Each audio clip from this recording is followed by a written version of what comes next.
Friends, today on Belonging in Classrooms, you are going to get to hear from Nina Duffeck.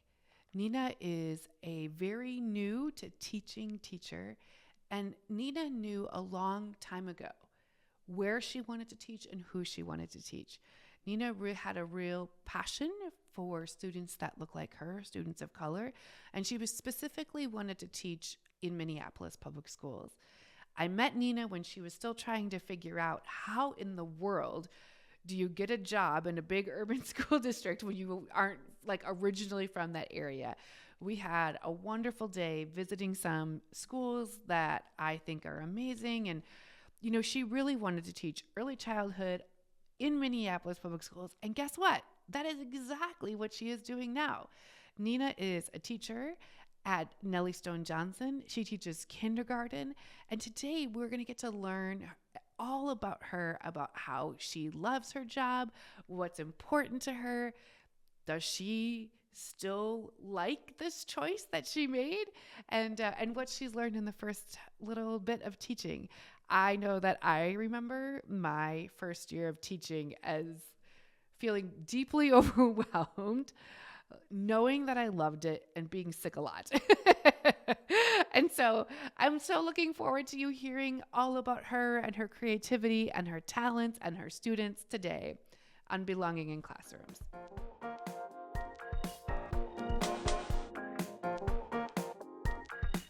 Well, Nina, thanks so much for being on the podcast today. Thank you for having me. Yeah. So tell me, where do you teach? What grade? And what's one thing you love about your class this year?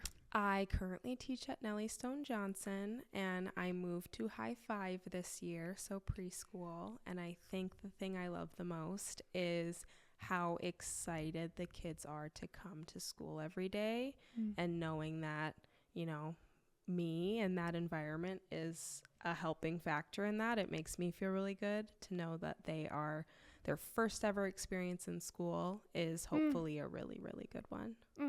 Okay. I taught first grade and then moved to third grade. Okay. And then they put me down to preschool, 4-year-old preschool for 1 year. That was really hard. Was it hard for you to go from kindergarten to High Five?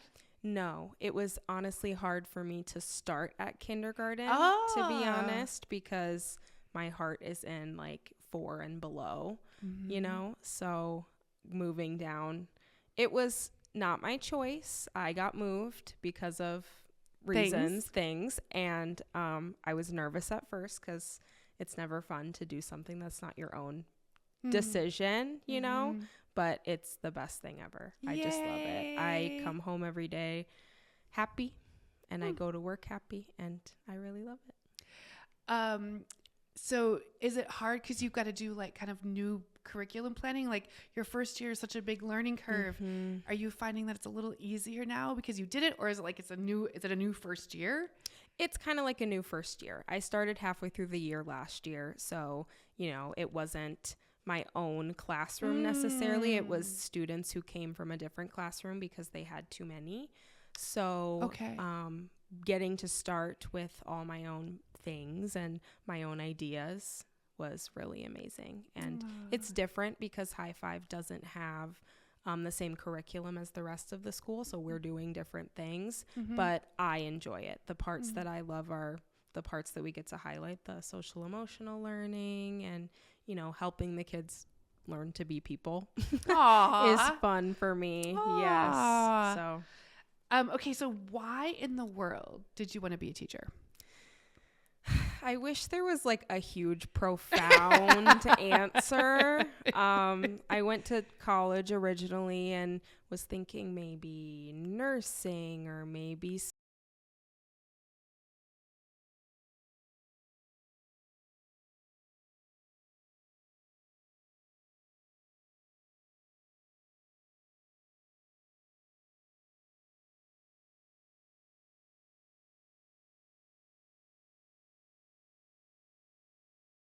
all through college, and just really got to know those kids and those families, and building those relationships is just the part that I enjoy the most. So And like, Yeah.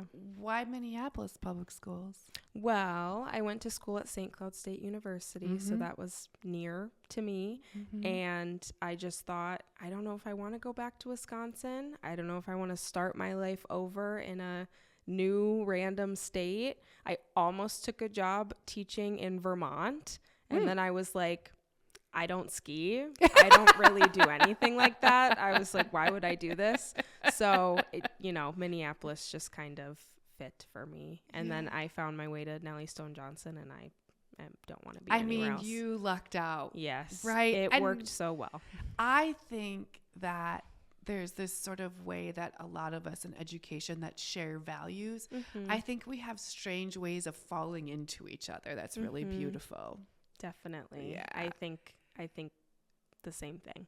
Yeah. All of the people that I work with, we're all there for one thing, and it's the kids, and it's making sure that they get the best education possible and the best, safest learning experience possible. And I think it's amazing.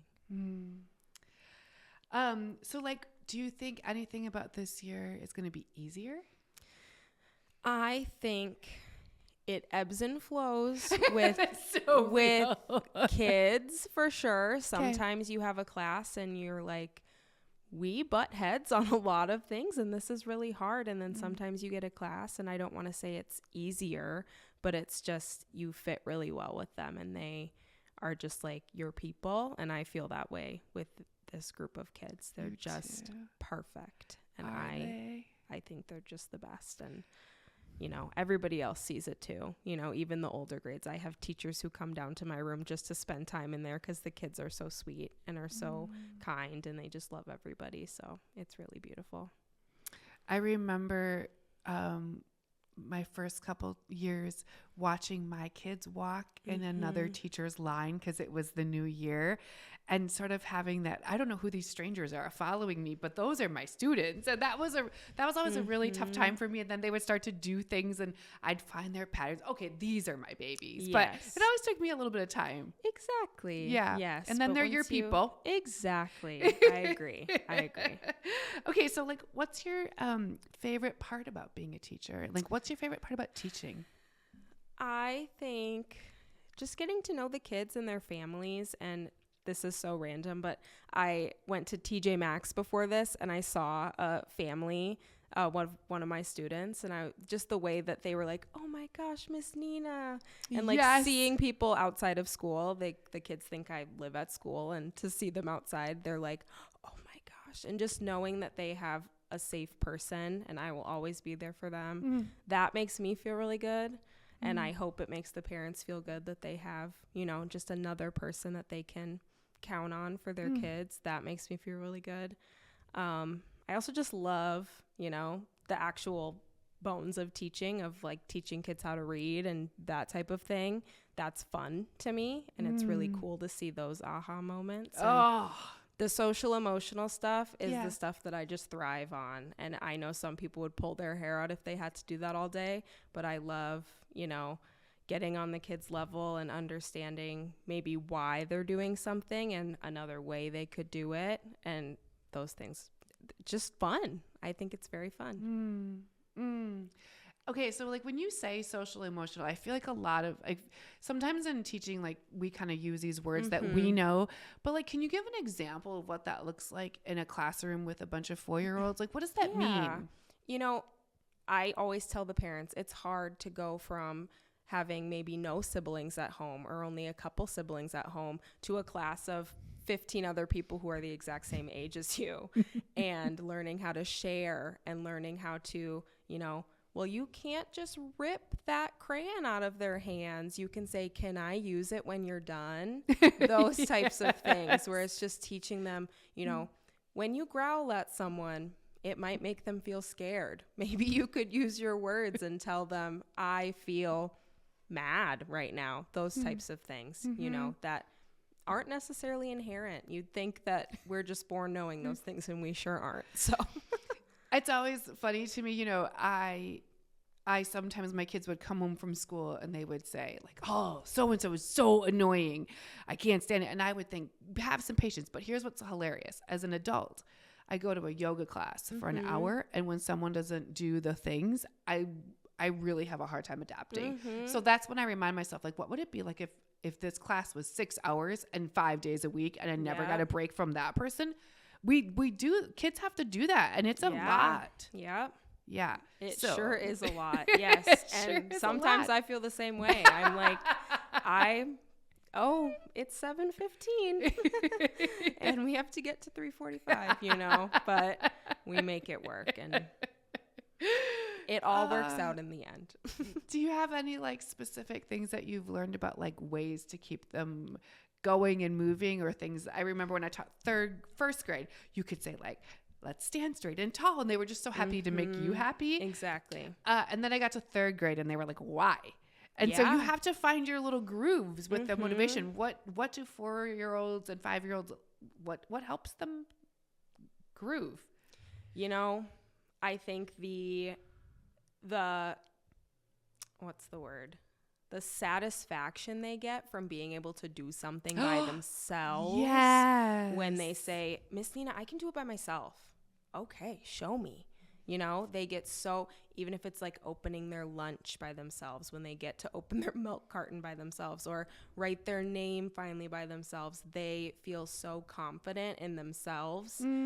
I think that motivates them. I'm not the type of teacher who, okay, if you do this, you'll get to pick something from my prize bucket. If you do this, you'll get a sticker. If you do this, you'll get, we don't even do brain breaks on the smart board. It's just we're just here because this is what we got to do. We're at school, and it works so far. They love it. And it's a lot of they just enjoy learning.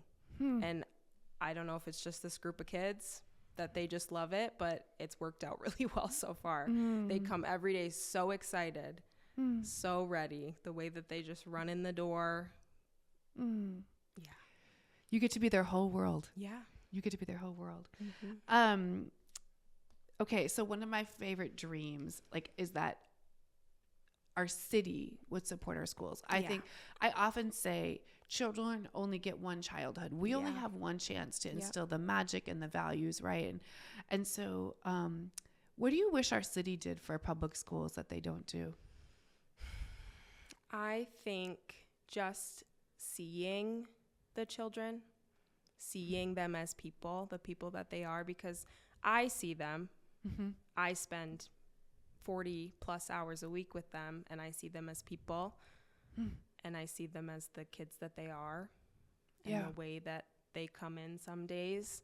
The hardest things that some adults couldn't even imagine that happened to them the night before, and they still come in and they still, run into your arms. I wish people would see that, because it's very easy to say, we should fund education, we should do this, we should do that. But I think people would think a lot differently about it if they really sat and thought about who is in the schools, who are the children, the babies that are in these schools, Yeah. I often find in my work that it's sort of easier to get folks to care about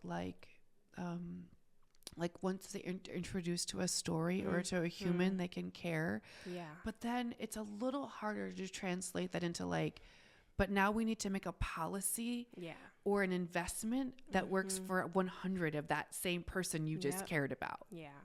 I think that's probably one of the hardest challenges of my work, right? Because you and I get to see them up close. Yeah, exactly. Yeah.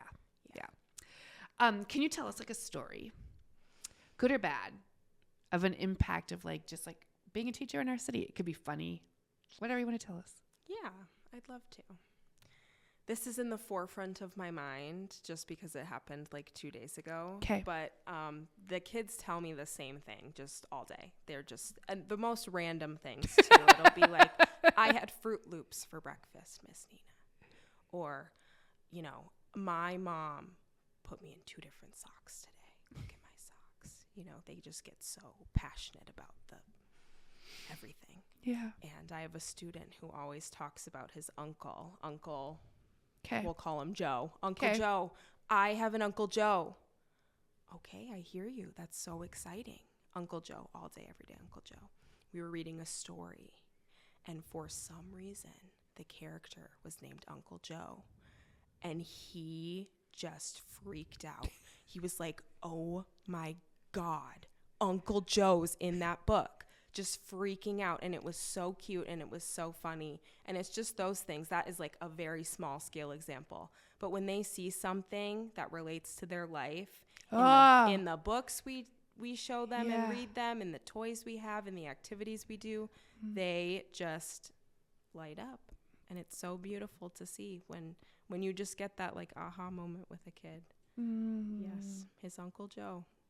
He wouldn't stop talking about it all day. You know, it's funny now. My kids are teenagers, and I spent a couple of hours with some 4-year-olds and 5-year-olds the other day, and I forgot how much you have to talk. Yeah. Because, you know, now we talk and we have longer silences. But I was like, oh yeah, I forgot about the repetition. Yeah. Yes. All day. All day. Miss Nina, Miss Nina, Miss Nina, Miss Nina. Yes. Oh. And I don't mind it. Of course. I don't mind it. Yeah. Well, I just want to, is there any last like things or burning lessons that you wanted to share with our audience today? I think if you have a teacher in your life, check on them. Make sure they're doing good, because sometimes they are and sometimes they aren't, you know, because we unfortunately and maybe fortunately carry the weight of 10 to 30 kids' worlds on our back. You know, we feel everything with them. We hear everything that they're going through. And we give as much as we possibly can. And sometimes, you know, when it's all you can give, it can feel defeating. But, you know, it's the moments like Uncle Joe where you feel happy and excited to do your job. But what care helps you the most? I think it's hard. It's really hard. Sometimes it's, you know, as a second-ish first-year teacher, it's hard to find that balance when you see, you know, one lane of veteran teachers who, you know, they're burnt out and they've been doing it for 50, 40 years. And then the other lane of teachers who are older but still love it. It's like, well, how can I get to that side, you know? Dang. And I think it's a lot of, you know, remembering that I have a personal life and I have to do things for me too, not just Miss Nina. And then when I'm in Miss Nina mode, doing everything I possibly can. But then still going home and, you know, sitting with my cats. And sitting with your cats. And hanging out with my friends and my family and doing those things. I think that keeps me going, because I want to be that teacher for those kids when I'm 50 or 40, you know? So doing everything I can to preserve that and conserve that so I can be fun Miss Nina forever, you know? Fun Miss Nina forever. Yes. We could probably need to make you a t-shirt. Yes, fun Miss Nina forever. I like it. I like it. Well, I can't tell you how much I enjoyed having you on the podcast today. Thank you for teaching our babies. Thank you for being fun Miss Nina for them every day, all day. I try. Yeah. All right. We'll talk again soon. Sounds good. Thank you.